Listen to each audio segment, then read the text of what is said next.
Reka tubaramutse mwese abadukurikiye, Uwiteka bahiri. Turashimira Imana cyane yakomeje kuturinda ikarinda n'iyi gahunda y'aya materaniro. Dushimye Imana ibyo tumaze kwiga, izina ryayo rihimbazwe. Nk'uko umuyobozi w'amateraniro amaze kubivuga, tugiye mu mwanya w'icyigisho cya kabiri. Tudagira ngo abari ku murongo hose aho muherereye tubahe ikaze. Reka dutangire dusenga tubone kujya mu cyigisho cya kabiri. Data ugira imbabazi uri mu ijuru, turagushimiye cyane mukiza wacu. Tugushimiye kugira neza kwawe utugirira, uhabwe icyubahiro. Tuguhaye ikaze hagati yacu kugira ngo tuyoboze umwuka wera, ari twabavuga n'abateze amatwi. Ijambo rya ritwubake, tubiguse mu izina rya Yesu. Amen. Reka twongere tubaramutse mu izina rya Yesu. Dushimira Imana cyane uyu mwanya iduhaye wo kwiga ijambo ryayo. Muri uyu mwanya wa kabiri tumaze kwiga akamaro k'amateraniro atandukanye. Muri uyu mwanya wa kabiri tugiye kwiga ijambo ryitwa guhinduka. Icyigisho cyacu kiraba cyubakiye ku gitabo cy'ibyakozwe n'intumwa ibice 3 umurongo wa 19. Mu gitabo cy'ibyakozwe n'intumwa, aya ni amagambo yumvikanye mu kibwiriza cya mbere Petero yabwirije ubwo intumwa zari zimaze gusukirwa umwuka wera ku munsi wa Pentekote. Abumvise amagambo ye bacumiswe mu mutima, maze bamubaza icyo bakwiriye gukora kugira ngo biyunge n'Imana. Petero arababwira ati, nuko mwihane muhindukire. Kwihana no guhinduka bigomba kujyana intambwe ku yindi. Uyu munsi ntabwo tugiye kwiga kwihana, ahubwo tugiye kwiga guhinduka. Ntabwo bihagije yuko twihana ibyaha byacu, nubwo iyo ntambwe ari nziza, ariko ntabwo bihagije ko twihana, ahubwo dusabwa kwihana tukanahinduka. Kwihana ni ukubabazwa n'ibyaha byacu no kubisabira Imana imbabazi kugira ngo tubikurweho. Ariko iyo tumaze kuronka imbabazi z'ibyaha byacu, ntabwo ibyo biba bihagije kugira ngo ikibazo dufitanye n'Imana kibe kirangiye. Ahubwo dusabwa kwakira ubuntu bw'Imana buduha guhinduka, ya mibereho y'ibyaha, ya mibereho yo gutegekwa n'icyaha tukayitera umugongo, tukabaho ubuzima bushya. Nguko guhinduka gukenewe kuri buri wese. Umuntu wese wihaniye akizera ubutumwa bwiza, akava mu mwijima agahindukirira Imana, yakoze neza. Ariko ibyo ntabwo bihagije. Kwihana no kwizera ubutumwa bwiza ni byiza, ariko bigomba kongeraho guhinduka kw'imibereho yacu kugira ngo tube tugeze ku ntego y'Imana twifuriza.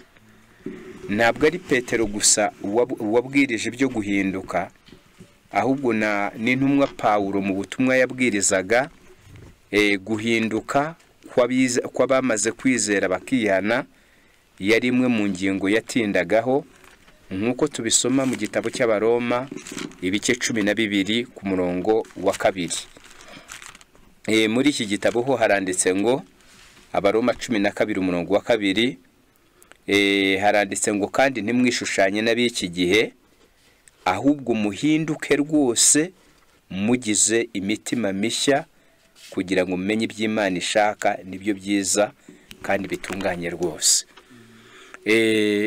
Iyo umuntu amaze kwihana akagarukira Imana, akizera ijambo ryayo, akayoboka inzira zayo, abagize neza.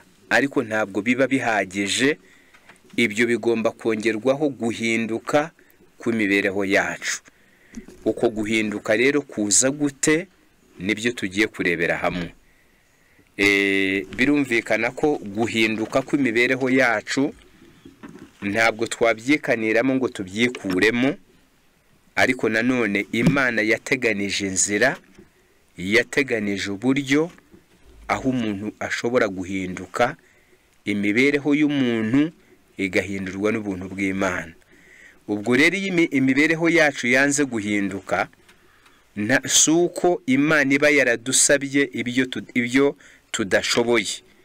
Iyi mibereho yacu yanze guhinduka ntabwo biba bipfiriye mu ruhande rw'Imana, ahubwo biba bipfiriye muri twe, kuko Imana yateganije uko twahinduka, nk'uko tugiye kubisoma mu gitabo cya Matayo ibice 13 umurongo wa 33.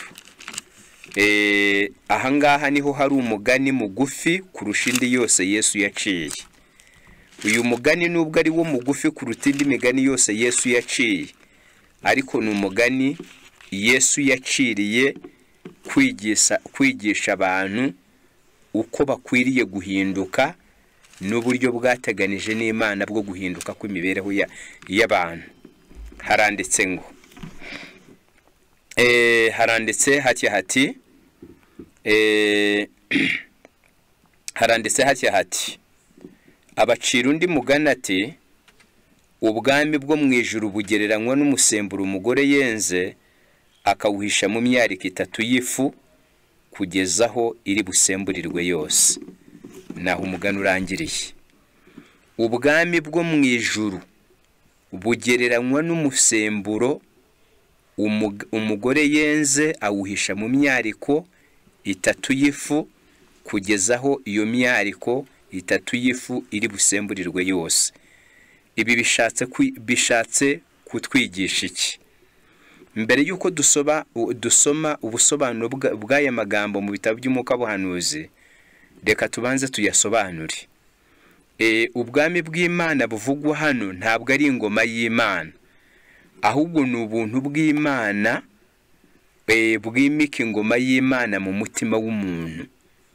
Iyo twizeye Yesu Kristo tukihana ibyaha byacu tukagarukira Imana, ntabwo Imana itubabarira ibyaha twakoze gusa maze ngo twakire mu muryango wayo bibe bigarukiyeho, ahubwo uko kwizera, iyo twizeye by'ukuri tukizerana umutima utaryarya kandi tukiyegurira Imana, izo mbabazi z'Imana duheshwa nuko twizeye, Imana iziherekesha ubuntu bw'Imana buvugurura umutima. Ubwo buntu buvugurura umutima nibwo bugereranywa n'umusemburo, n'imitima ikagereranywa n'ifu cyangwa umukati. Uwo musemburo wageramo maze ugakora iryahinduka ryifuzwa. Ndagira ngo nsome ubusobanuro bw'aya magambo mu gitabo cyitwa Imigani ya Kristo.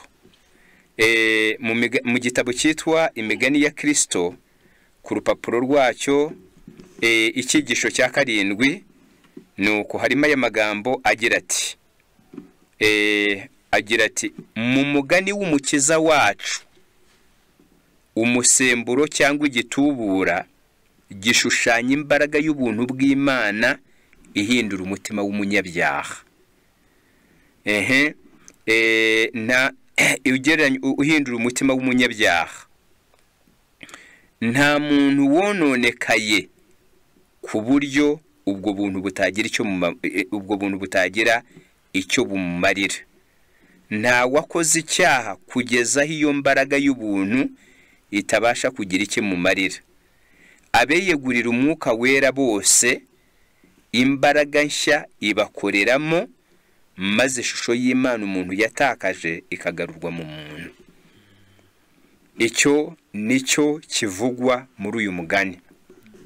Ni nako guhinduka Imana ihamagarira abantu bose, ni nako guhindura tutakwakirwa cyangwa ngo twemerwe mu maso y'Imana, uku guhinduka tutakugezeho. Noneho ni nako guhinduka Pawulo, Petero, aba bagaragu b'Imana bose mu kubwiriza kwabo babwiraga bamaze kwizera, bahindukiriye Imana, ibyaha bya mbere barabyihaniye barabivuyemo, ariko bakabasaba kugira imibereho ihindutse bitewe n'iyi mbaraga y'ubuntu bw'Imana. Ndagira ngo rero dukomeje gusoma mu ijambo ry'Imana, ibyanditswe biratubwira ngo kwizera Yesu Kristo ntabwo biduhesha gusa imbabazi z'ibyaha, ahubwo biduhesha ibintu hirya y'imbabazi z'ibyaha. Kwizera Yesu kuduhesha ubuntu bw'Imana buvugurura umutima, noneho umuntu akagendera mu mibereho yahindutse. Ndagira ngo nsome igitabo cyitwa Ibihamya umuzingo wa 5, tukivuga iby'uko guhinduka. Igitabo cy'Ibihamya umuzingo wa 5, urupapuro rwa 537, ndasoma ku isubi ibanza. Haranditse hati the forgiveness of sins is not the sole result of the death of Jesus. Imbabazi z'ibyaha ntabwo ari zo musaruro gusa w'urupfu rwa Yesu. He made the infinite sacrifice not only that sin might be removed, but that human nature might be restored, rebeautified, reconstructed from its ruins, and made fit for the presence of God. Yesu yatangiye igitambo cye kitarondoreka, atari ukugira ngo ibyaha bikurweho gusa, ahubwo ari ukugira ngo kamere ya muntu ivugururwe, isanurwe, isubirane ubwiza umuntu yahoranye, maze umuntu aba akwiriye guturwamo n'Imana. Iki nicyo bita guhinduka. Tugomba gushaka tukacyifuza. Uruhare rwa mbere umuntu akwiriye kugira muri uku guhinduka ni ukubikenera, ni ukumva ko ari ngombwa, ni ukwahageza nabyo, nk'uko Dawidi yavuze mu gitabo cya Zaburi ya 86 umurongo ni wa 11. Aravuga ati, Zaburi ya 86 umurongo wa 11, hari ijambo Dawidi yavuze rigaragaza uwo mutima ukeneye guhinduka. Uwo mutima wahagizwa no guhinduka nicyo kintu cy'ibanze dukwiriye kugira. Haranditse hati Uwiteka ujye unyigisha inzira yawe, nanjye nzajya ngendera mu murava wawe. Teraniriza hamwe ibiri mu mutima wanjye ngo wubahe izina ryawe. Iri niryo jambo, teraniriza hamwe ibiri mu mutima wanjye ngo wubahe izina ryawe. Birakwiriye ko hirya yo kwizera tugahindukirira Imana, tukakirwa mu muryango w'Imana, dukwiriye gukomeza kuvunwa n'ibiturimo bidahwanye n'amahame y'ubutumwa bwiza. Tugakenera guhinduka, tukahagizwa no guhinduka, tugasenga nk'uko Dawidi yasenze ngo teraniriza hamwe biri mu mutima wanjye ngo wubahe izina ryawe. Iyi ni Zaburi ya 86 umurongo wa 11. Iyo nyota n'ubwo bushake byivutse muri twe, niho bwa buntu bw'Imana bugereranywa na wa musemburo buza kudutabara. Ubwo buntu iyo tubwakiriye bujya budushoboza ibyatunaniraga, bukaturwanira urugamba rwadutsindaga, maze guhinduka kukagerwaho. Ndagira ngo nsome tukivuga iby'uku guhinduka. Ndasoma igitabo cy'imigani ya Kristo, n'ubundi gisobanura wa mugani twahoze tuvuga. Page 96, ndasoma igitabo cy'icyongereza, noneho nsobisubi ya mbere n'isubi ya kabiri. Hakomeza hagira hati, muri iki gitabo haranditse ngo, none are so vile, none have fallen so low as to be beyond the working of this power. Nta muntu wononekaye, nta muntu warigise mu ndiba yo kunonekara ngo agere aho ubu buntu butamutabara. In all who will submit themselves to the Holy Spirit, a new principle of life is to be implanted. Abantu bose biyegurira umwuka wera bakemera ko abagenga. Ihame rishya ry'imibereho rishingwa muri bo. Ibyo nibyo byitwa guhinduka. The lost image of God is to be restored in humanity. Maze ishusho y'Imana umuntu yatakaje ikagaruka mu muntu. But man cannot transform himself by the exercise of his will. Icyakora uku guhinduka kumeze gutya nta muntu wabyiteramo. The leaven, something wholly from without, must be put into the meal before the desired change can be wrought in it. Umusemburo utagira icyo upfana n'ifu niwo ugomba kuvangwa muri iyo fu kugira ngo uwo musima ubone guhinduka nk'uko umutetsi yifuza. Ubuntu bw'Imana ntibufitanye isano na kamere muntu. Noneho iyo umuntu wononekaye yumvise akeneye guhinduka, Imana igimuha ubwo buntu mu mutima, bwakwakirwa mu mutima, noneho ryahinduka ryifuzwa rikagerwaho. Ibyanditswe bikomeza bivuga ngo, so the grace must be received into the heart. So the grace of God must be received by the sinner before the desired change can be wrought in him. All the culture and education which the world can give will fail of making the degraded child of sin a child of heaven. Umuco wose umuntu yatozwa, uburere bwose umuntu yahabwa, ntabwo bwahindura umuntu umunyabyaha ngo mugire umwana w'Imana.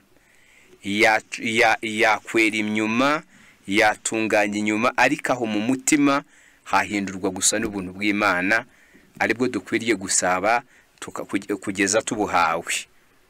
Noneho kuko mu cyigisho cyacu turi bugende tureba ingingo zitandukanye, mu ngingo zitandukanye tugiye kurebera hamwe kubwo buntu bw'Imana buhabwa umuntu wese wizeye kandi akiyegurira Imana.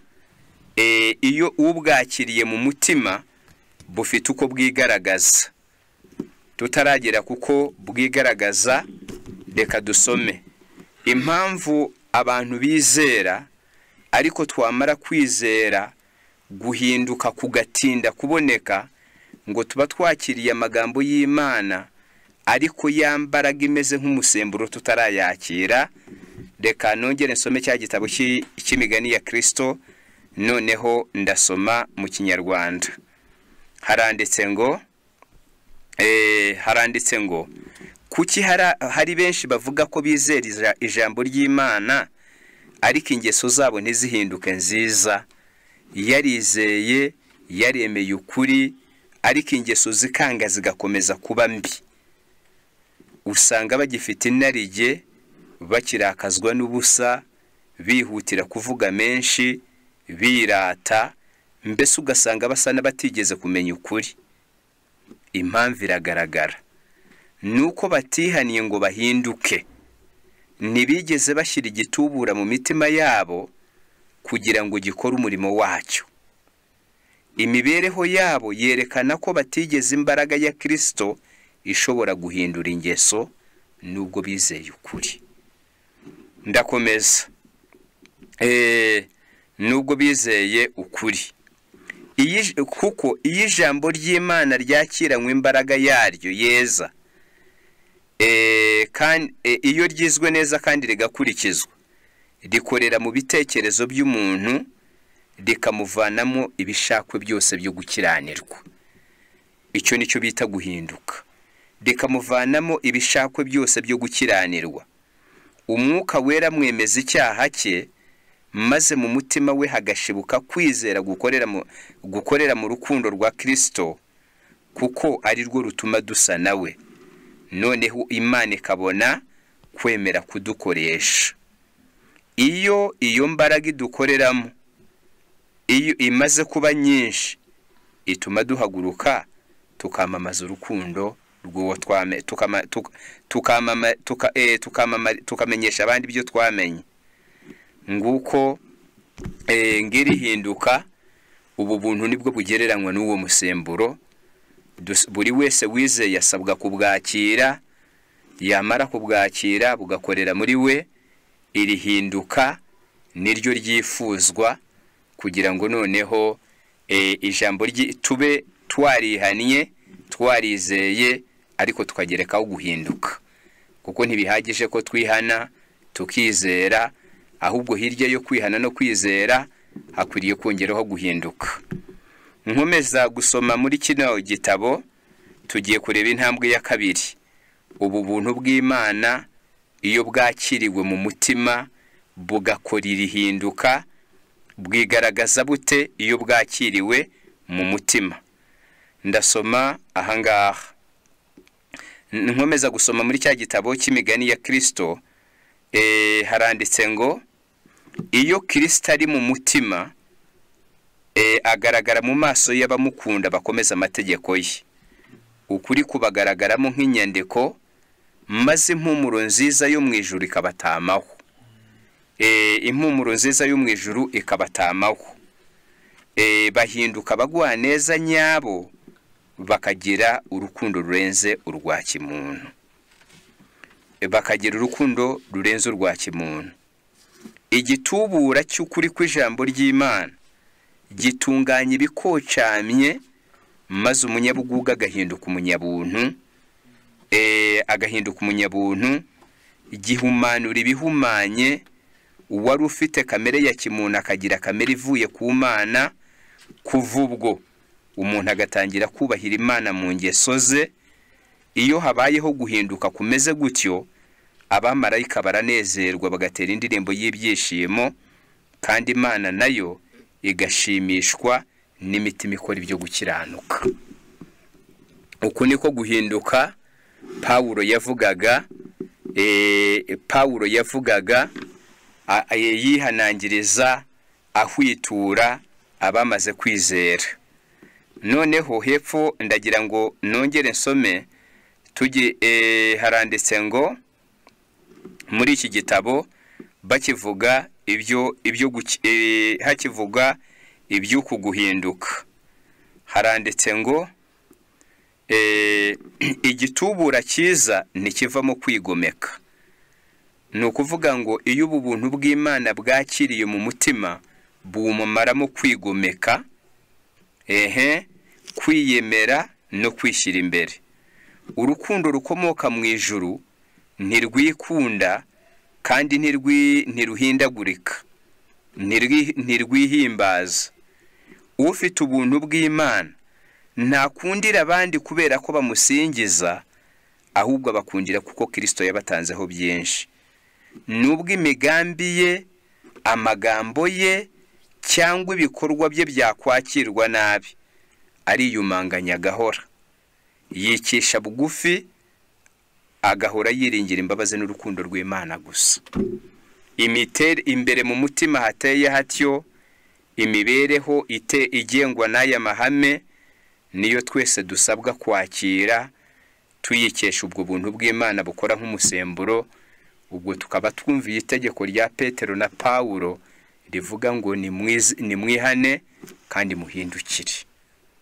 Ngo ubu buntu bw'Imana iyo buri mu mutima, icyo gitubura cyangwa uwo musemburo ukura mu mutima kwigomeka, ukahashyira kwiyoroshya, ukahakora kwiyemera, maze urwo rukundo ukahabiba urukundo rudahindagurika. Ngo ufite urwo rukundo, ufite ubwo buntu ntakundira abandi kubera ko bamusingiza, ahubwo abakundira kuko Kristo yabatanzeho byinshi.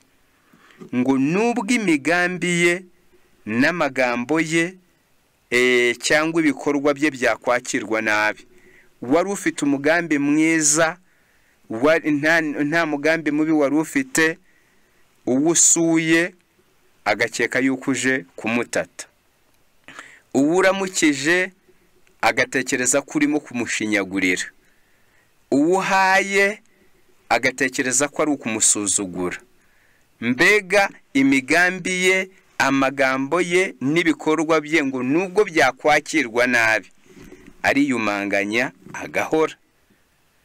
Ariyumanganya agahora, yikisha bugufi, agahora yiringira imbabazi n'urukundo rw'Imana gusa. Nguko iyi ntambwe ya mbere yo guhinduka kugenda. Rero turagira ngo dusome igitabo nanone cy'ibihamya by'itorero, umuzingo wa 2. Ndasoma iki Kinyarwanda, ni page ya 225 kugeza 226. Naho havuga byinshi byerekana uwahindutse asati. Uwahindutse asati. Muri iki gitabo cy'ibihamya umuzingo wa 2 ni kuri page ya 225 haranditse ngo guhinduka ni umurimo benshi batishimira. Mu yindi mvugo ni umurimo benshi badaha agaciro. Ukurikije ubusobanuro bw'icyongereza, guhinduka ni umurimo benshi badaha agaciro. Ntabwo ari ikintu cyoroshye guhindura ubwenge bw'isi kandi bukunda icyaha, maze bukagezwa ku gusobanukirwa urukundo rutarondoreka rwa Kristo. Ariko iyo umuntu asobanukiye ibyo, iyo umuntu amaze gusobanukirwa ibyo, imibereho ye ya mbere imugaragarira nk'igiteye ishozi. Ngiki kimenyetso cyo guhinduka. Kandi imugaragarira nk'igiteye ishozi kandi yanga urunuka. Ibyo bituma yanga icyaha, umutima ugashenjagurikira imbere y'Imana. Yakirana Kristo ubwuzu, akamugira ibyishimo n'ubugingo bw'umutima we.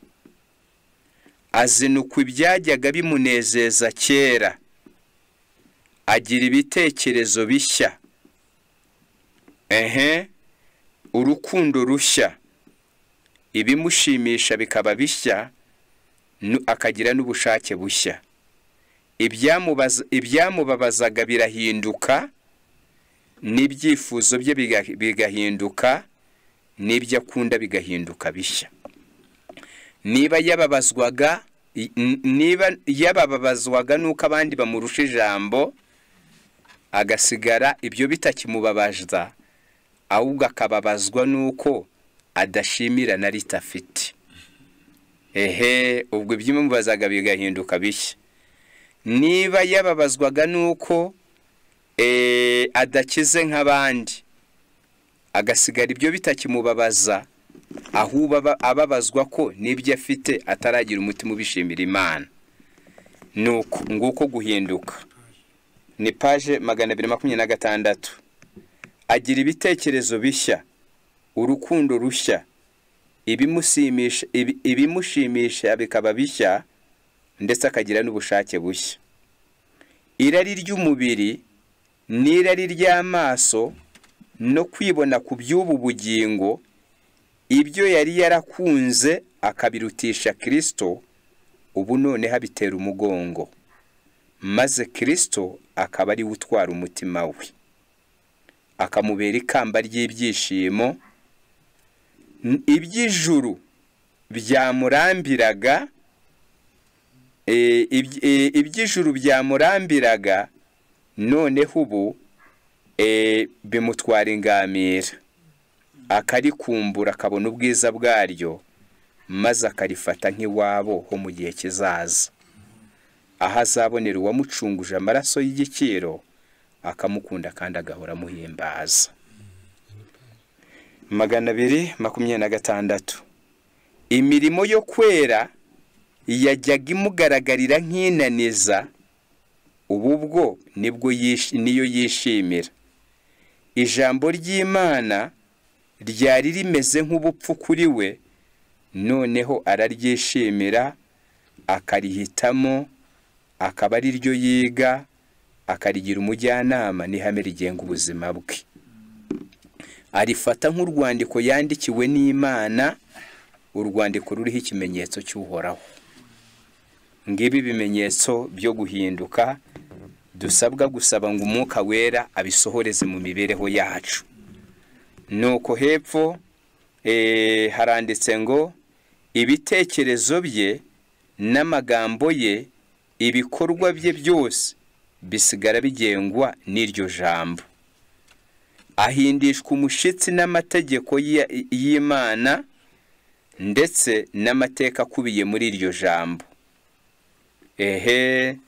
Kandi akagundira cyane amasezerano akubiye muri iryo jambo. Hepfo haranditse ngo arizwa n'ibyaha byajyaga bimutera amaseka, areka kwikunda, akazibukira ibitagira umumaro, akabaho imibereho yo guhimbaza Imana, ndetse akaba umutunzi ku mirimo myiza. Uko niko kwezwa Imana isaba abantu kugira, ntabwo izemera ikintu na kimwe kiri munsi y'ibi. Ngo ntabwo Imana izemera ubuyoboke buri munsi y'iki. Rero nguko uko guhinduka ni Bibiliya duhamagarira ngo nimwihane, muhindukire, ibyaha byanyu bihanagurwe. Burya ntabwo Imana ibidusaba ibidashoboka, ahubwo yateganije ubu buntu bumeze nk'umusemburo bwo kudufasha kugera kuri uku guhinduka. Mu gitabo cy'abakurambere n'abahanuzi, paje ya icyigisho cya 32, ndasoma paje y'icyongereza ya 372, ariko mu kinyarwanda ni icyigisho cya 32 ndetse n'isubi ya 3 uhereye inyuma aho icyigisho giheruka kigarukira. Haranditse ngo icyigisho cya 32, noneho ni uturutse inyuma ni isubi ya 3 cyangwa ya 4. Haranditse ngo naho havuga ibyo guhinduka. Hatangira havuga ubuntu Imana yaduteganirije kugira ngo duhinduke. Haranditse ngo the terms of the old covenant were obey and live. Ihame ry'isezerano rya kera ryariri ngo wumvira ubeho, umuntu nabyumvira azabeshwaho nabyo. Ariko havumwe umuntu wese utumvira amagambo y'aya mategeko ngo ayagenderemo. Noneho but the new covenant was established upon better promises. Ariko isezerano rishya ryo ryubatswe ku masezerano rutayayandi kuba meza. The promise of forgiveness of sins and the grace of God to renew the heart and bring it to harmony with the principles of God's law. Nibwo buntu bw'Imana buvuga, niyo masezerano y'imbabazi z'ibyaha n'ubuntu bw'Imana buvugurura umutima, maze umuntu akabasha kugenda mu mahame y'amategeko y'Imana. Iki kintu ni icy'ingenzi. Iyi Imana idusaba guhinduka, ntabwo ibidusaba ikidashoboka. Mu gihe cy'isezerano rikuru ngo amahame yayo yaraya ngo umvira ubeho, ubyumvira azabeshwaho nabyo, kandi havumwe utayagenderamo. Ariko isezerano rishya ryo ngo ryubakwa ku masezerano rutayayandi kuba meza, ariyo masezerano y'imbabazi z'ibyaha n'ubuntu bw'Imana buvugurura umutima, none umuntu akabasha kugendera mu mahame y'amategeko y'Imana. Hepfo hakomeza hagira hati, ibyo ni byo umuhanuzi Yeremiya yavuze muri aya magambo ngo, iri ni ryo sezerano nzasezerana n'inzu y'Isirayeli icyo gihe, nzashyira amategeko mu mitima yabo, kandi mu nda yaho niyo nzayandika. Nzababara gukiranirwa kwabo, kandi ibyaha byabo sinzabyibuka ukundi. Noneho iryo sezerano risohora rite mu mibereho y'umuntu? Haranditse ngo the same law that was engraved upon the tables of stone is written by the Holy Spirit upon the tables of heart. Iyo umuntu yizeye Kristo kandi akiyegurira Imana, ya mategeko yaraharatuwe ku bisate by'amabuye, umwuka wera ajya yandika ku nkingi z'umutima. Ajya yandika ku nkingi z'umutima. Instead of going about to establish our own righteousness, we accept the righteousness of Christ. Noneho aho gusigara twihangira gukiranuka, tukakira gukiranuka kwa Kristo. His blood atones for our sins. Amaraso ye agahongerera ibyaha byacu. His obedience is accepted for us. Kumvira kwe kukemerwa mu cyimbo cyacu. Then the heart renewed by the Holy Spirit will bring forth the fruits of the Spirit. Nuko uwo mutima umaze guhindurwa mushya n'umwuka w'Imana nawo ukera imbuto z'umwuka. Uwo mutima umaze guhindurwa mushya n'umwuka w'Imana nawo ukera imbuto z'umwuka. Tukagira inararibonye nk'iyo Kristo yavuze ngo through the grace of Christ we shall live in obedience to the love of God written upon our hearts.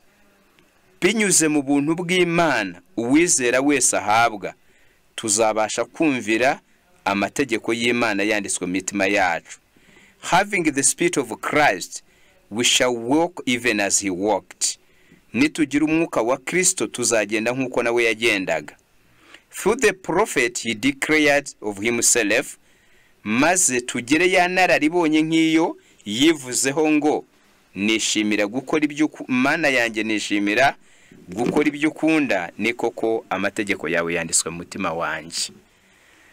Noneho ubuntu nubwo bitari muri twe gushobora kwihindura, nubwo bitari muri twe kwitunganiriza intambwe zacu, ariko dukwiriye guharanira kugira ngo twakire ubuntu bw'Imana buvugurura umutima w'ubwakiriye, maze tukagira guhinduka, ngo ibikocamwe bigakurwa mu mutima no mu mibereho, bigakurwa mu mutima no mu mibereho, ubukana bukatuvamo,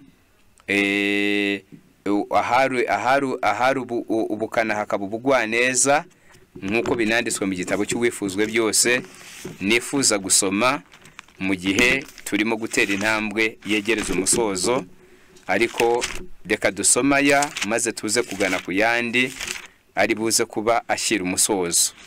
Mu gitabo cy'uwifuzwe byose cyigisho cya 17 havugwa ibya Nikodemu, harimo aya magambo agira ati, ibya Nikodemu icyigisho cya 17 ibyanditswe bivuga ibyo guhinduka, uko ubuntu bw'Imana budutabara, kuko burya ntabwo Imana ibidusaba ibidashoboka, ahubwo ibidusaba ibyo yaduteganirije, ariko iyo tutabikeneye, iyo tutumvishe ko bikenewe, tujya tunanirwa kubishindura nako kubigeraho. Ubwo tukihana kandi tukizera, ariko ntiduhinduke. Noneho reka dusome ya magambo yo mu wifuzwa ibihe byose. Mu wifuzwe byose page ya 173 na magambo tumenyereye cyane, ashingiye kuyo Yesu yavuze ngo umuyaga uhuha aho ushaka, ukumva guhuha kwawo, ntumenye yuva cyangwa yujya, ariko ibikorwa nabyo bikagaragara.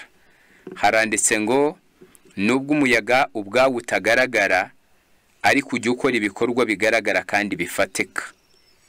Uko niko umwuka w'Imana ajya akorera mu mutima, akigaragariza mu mbaraga ikiza. Iyo umwuka w'Imana yigaruriye umutima, ajya ahindura imibereho y'umuntu. Gutekereza ibyaha kurarekwa, ibikorwa bibi bikazibukirwa, maze urukundo, kwikisha bugufi n'amahoro bigasimbura umujinya, amahane n'ishyari. Ibyishimo bikajya mu mwanya w'agahinda, maze n'uruhanga rw'umuntu rikagaragaza umucyo uva mu ijuru. Bikagaragaza umucyo uva mu ijuru. Nguko uko then the power which no human eye can see creates a new being in the image of God. Uko niko imbaraga idashobora kubonwa n'amaso y'umuntu igihindura ikiremwa gishya, igerema ikiremwa gishya mu ishusho y'Imana. Nimureke Imana idufashe tugere ku guhinduka, kuko ni intambwe yibanze, ni intambwe y'ingenzi mu rugendo rwo kwizera. Ndagira ngo dusome mu gitabo cy'Abefeso, hariho imirongo itari mike. Abefeso 4 turasoma umurongo wa 24, umurongo wa 21 turageza ku 32. Paulo yihanangiriza abo mu Efeso bamaze kwizera ubutumwa bwiza, yabahuguye ababwira ingeso zikwiriye kwiyambura, tugahinduka kuri zo muri ubu buryo. Haranditse ngo, Abefeso 4 turasoma duhereye kuri 21. Haranditse ngo niba mwaramwumvise mukigishirizwa muri we ibihura n'ukuri ko muri Yesu Kristo, bibabwiriza iby'ingeso zanyu za kera, ko mukwiriye kwiyambura umuntu wa kera uheneberezwa no kwifuza gushukana, mugahinduka mbashya mu mwuka w'ubwenge bwanyu, mukambara umuntu mushya waremewe gukiranuka no kwera, ebizanwa n'ukuri nk'uko Imana yabishatse. Nuko mwiyambura ibinyoma, umuntu wese avugane ukuri na mugenzi we. Ubwo haba mu rugo, haba mu bucuruzi, haba mu buzima bwose, iyo niyo ntambwe ya mbere yo guhinduka yifuzwa. 26. Nimurakara ntimugakora icyaha, izuba ntirikarenge mukirakaye. Kurakara bizakomeza kubaho, ariko ntitube imbata z'uburakari, ku buryo uburakari butuma ukubita umuntu, uburakari butuma wanga umuntu, uburakari butuma wanga kuramutsa umuntu, uburakari butuma umuntu akuramutsa ntumwikireze, ubwo babwarenze babwabaye icyaha. Kandi ntimukabererekere Satani, uwibaga ntakongere kwiba, ahubwo akora imirimo, akoresha amaboko y'ibyiza kugira ngo abone ibyo gufasha umukene. Ubwo icyatumaga yiba ni ubukene, ariko ubwo yahindukiriye Imana, nanone nakoresha amaboko ye bya bindi yakoreye afasha abakene nawe. Ijambo ryose riteye isoni ntirigaturuke mu kanwa kanyu, ahubwo uko mubonye uburyo muvuga iryiza ryose ryo gukomeza abandi, kugira ngo rihesha abaryumvisha umugisha. Kandi ntimugateze agahinda umwuka wera w'Imana wabashyiriweho kuba ikimenyetso kugeza ku munsi wo gucungurwa. Gusharira kose n'uburakari n'umujinya n'intonganya no gutukana hamwe n'igomwa ryose bibavemo. Ngibi bigize uruhare rwo guhinduka mu mibereho. Izi ni imbuto zera muri bwa buntu bwakoze bugapyinagaza cya cyaha cyadutegekaga, bugapyinagaza ya mibereho yacu yakocyamijwe n'icyaha. Noneho iyo bwa buntu bumaze kubipyinagaza, ya mbaraga y'ikibi itagifite ubutware mu mutima, habaho kwera imbuto nk'izi, arizo zihesha Imana icyubahiro. Arizo zihesha Imana icyubahiro. Paulo yandikira Abatesalonike, ngiye kwasomamo amagambo 2 tushyira umusozo w'ikigisho cyacu. Noneho Paulo nawe yandikira Abatesalonike ba mbere, yabashimiye ibi bintu bikurikira. Abatesalonike ba mbere, ndasoma igice cya mbere umurongo wa 4 n'uwa 5. Bene data bakundwa n'Imana, tuzi yuko mwatoranijwe nayo, mwumve igihamya, kuko ubutumwa twahawe butabageze hari amagambo gusa, ahubwo bwabagezeho bufite imbaraga n'umwuka wera no kubemeza mudashidikanye.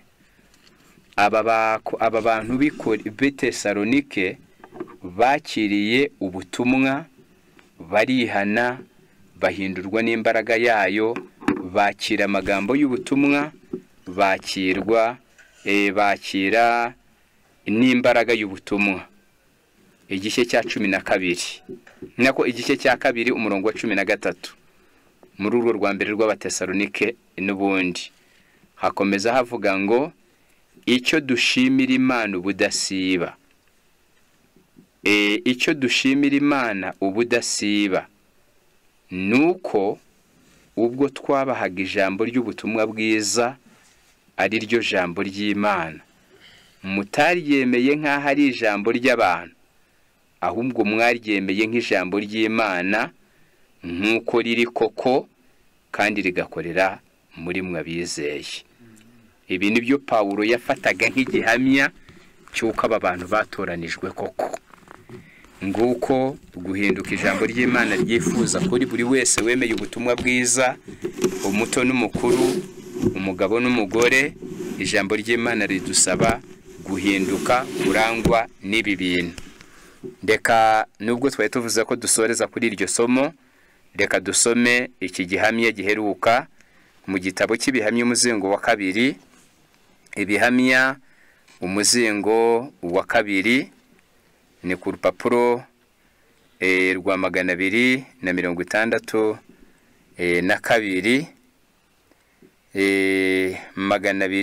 262 ahashyira 263.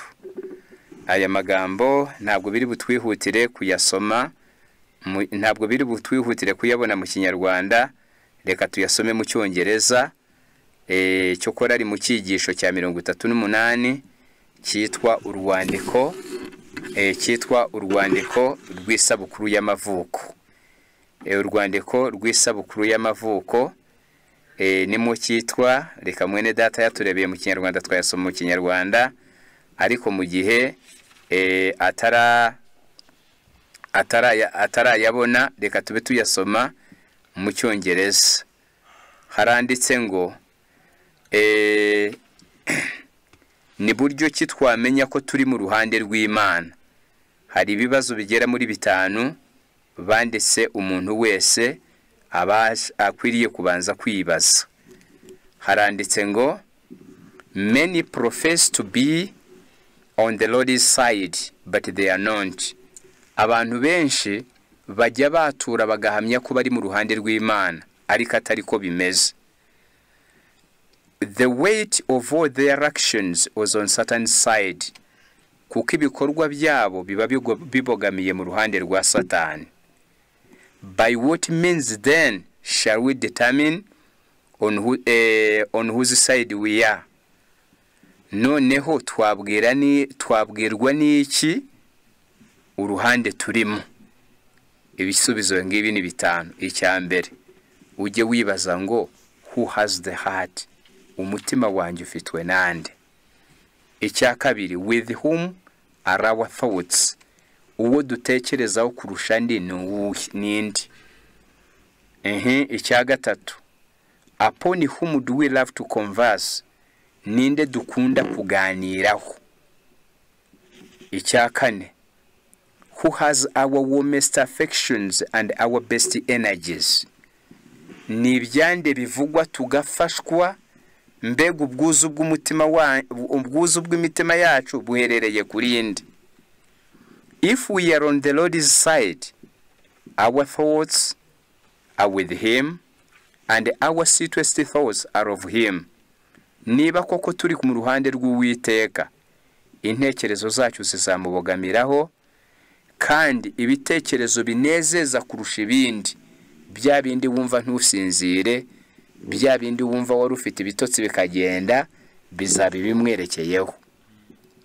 We have no friendship with the world. Bizatuma tutagirana tudakunda isi. We have consecrated all that we have and we are to him. Maze tumwegura ibyacu byose natwe ubwacu tumwiyegurire. Iyo page waba wayibonye? Ni yakangaye mu Kinyarwanda?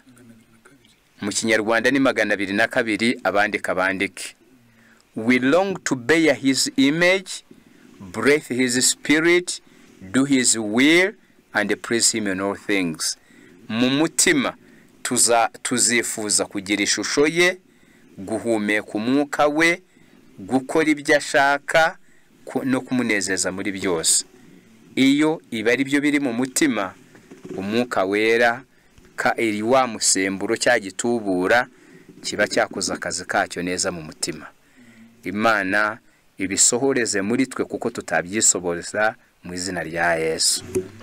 Amen.